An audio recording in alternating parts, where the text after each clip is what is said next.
अच्छा, अब आ जाते हैं प्रॉफिट वाला फ्रेमवर्क की पहली टेक्निक। टेक्निक नंबर वन क्या है? Let me explain. It start with a person. कोई बंदा है, कोई ऑडियंस है आपकी, it start with a person. Now second comes the problem, ठीक है, and third comes the pain. इस टेक्निक, पहली टेक्निक के प्रॉफिट वाला फ्रेमवर्क की पहली टेक्निक के तीन पिलर्स हैं। First one is person, second one is problem, and third one is pain. ये तीनों आपस में इंटरकनेक्ट है और इन तीन पिलर्स को यूज करते हुए पहली टेक्निक बनती है। Now let me tell you something. You must begin by identifying your person, your audience, which जिन तक आप पहुंचना चाह रहे हैं। You must identify your audience.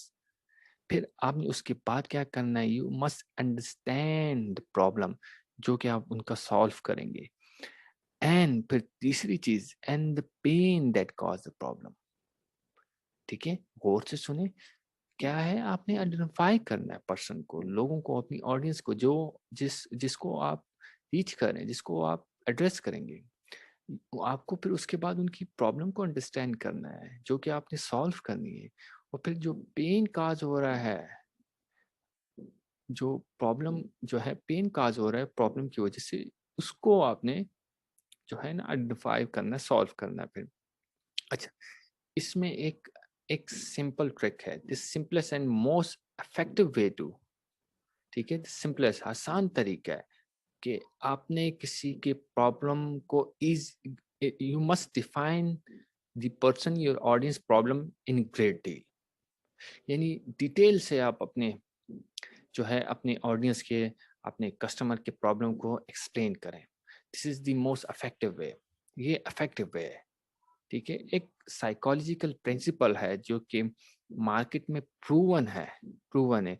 The more accurate you can describe your readers problem in terms they relate to, the more emotionally they feel that you must have an answer to that problem।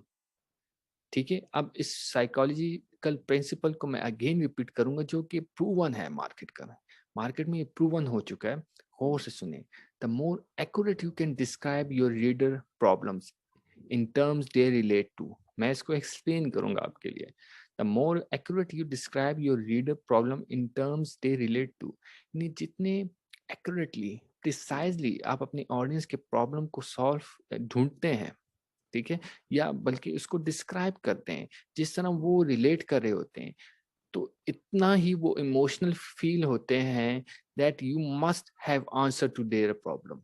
वो आप पर trust करने लगते हैं, आप पर यकीन करने लगते हैं। जैसे आप डिस्क्राइब करेंगे ना, तो आप पर ट्रस्ट करेंगे कि हाँ भाई, इसी बंदे के पास मेरा आंसर है। Now the trick is you must use your audience, your customer own language. The very words they use, the phrases they use to describe their problem. Remember, the words and the phrases they use to describe their problem, you must use it. ठीक है, वही आपने use करने हैं। Let's assume मैं आपको एक example दूंगा। If you are writing about fitness and weight loss, ठीक है, so you must begin by describing your audience, your reader current situation. कैसे? एग्जांपल आपके सामने, let's read. You have tried every diet that come along. You have started and stopped a dozen or different exercises program. Perhaps you have joined several different gyms, right? But the truth is, you just can't seem to take the weight off. Take Perhaps you are even feeling a little down with yourselves and your inability to control your eating and your weight. You feel like no matter what you try, it's not going to work. ठीक है, अब बहुत जबरदस्त ये statement है। अगर wait and fitness में आप काम करें तो जरा गौर से सुनेगा। इसके अलावा भी जो भी डिजाइनर है, एंटरप्रेन्योर है, कुछ भी है, गौर से सुने, इसको आप अपने लिए यूज कर सकते हैं। रिमेंबर, यहाँ मैं क्या कर रहा हूँ आपके लिए। Remember, you are not judging their behaviour. आप उनके बिहेवियर को जज नहीं कर रहे, rather you are describing their experience as it is currently. ठीक है, आप उनके एक्सपीरियंस को डिफाइन कर रहे हैं। स्टेटमेंट में ये जो डिस्क्राइब किया, आप उनके एक्सपीरियंस को डिफाइन करें, उनके बिहेवियर को जज नहीं कर रहे। ये बहुत इंपॉर्टेंट मीन है, बहुत इंपॉर्टेंट पॉइंट है कि आपने उनके, you must understand their experience. You must know your audience and what they are thinking. आपने उनको समझना है, अपनी ऑडियंस को क्या सोच रहे हैं, क्या क्या क्या उनके दिमाग में चल रहा है। एक अच्छा एक मास्टर कॉपीराइटर होता है, एक अच्छा कॉपीराइटर होता है, वो एक्चुअली वो जो कन्वर्सेशन आपके ऑडियंस के रीडर के दिमाग में चल रही होती है, they actually join the conversation that is already taken place in their readers mind, in their audience mind, in their customer mind. Customer के दिमाग में जो कन्वर्सेशन चल रही है, आप उसका जवाब आपको पहले से पता होता है। ठीक है, तो ये बहुत बहुत जरूरी है समझना। और दूसरी बात, you must speak to the person. बंदे से बात करो, कस्टमर से बात करो, एंड एक्सपोज देयर प्रॉब्लम जो कि सॉल्व करोगे आप, और क्लियर कनेक्शन बनाओ उनके पेन के साथ जो कि प्रॉब्लम काज कर रही है उनको। तो 3 पिलर्स हैं, पर्सन, प्रॉब्लम एंड पेन। ठीक है, रिपीट करूंगा, पर्सन, प्रॉब्लम एंड पेन। याद है मैंने स्टार्ट में क्या कहा था? Selling is a transfer of feeling. अगर आपके अंदर फीलिंग नहीं है तो you can't transfer that feeling to someone else.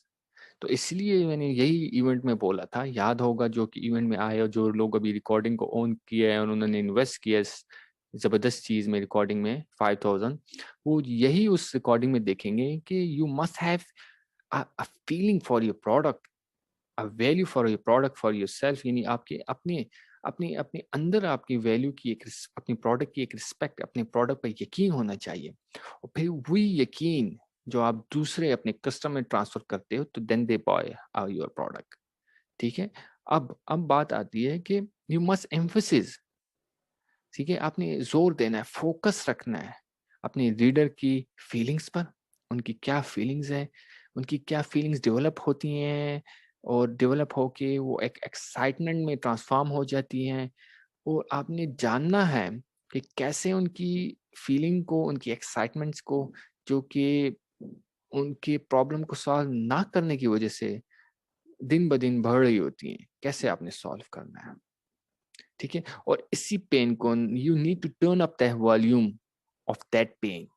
जो पेन उनको कॉज है, जो इस पेन को उनको हिट कर रहा है, उसके वॉल्यूम को पंप अप करना है बार बार। ठीक है, तो पहली टेक्निक क्या है? Person, problem and pain. इस पहली टेक्निक को यूज करते हुए आप अपनी स्टार्टिंग कर सकते हैं, अपनी राइटिंग लिख सकते हैं।